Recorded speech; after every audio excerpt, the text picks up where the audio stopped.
The available Blind Spot View Monitor, or BVM, helps provide a view of the blind spot region when changing lanes. It does so by displaying the blind spots of the vehicle in the instrument cluster when the turn signal is activated. It uses surround view cameras located on the bottom of the side mirrors to provide an image. The system can be turned on or off in the driver assistance menu.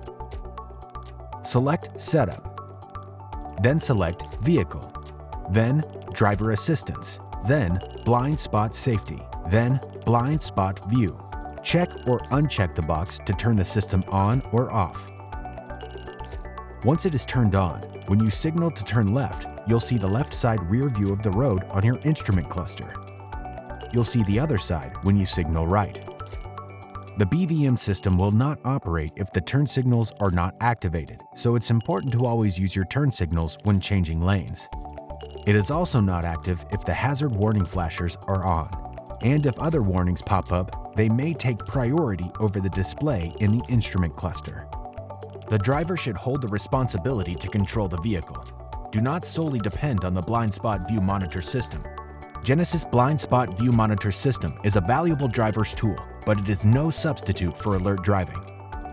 For more helpful information on your Genesis, be sure to explore the how-to guides on the Genesis USA YouTube channel and mygenesis.com.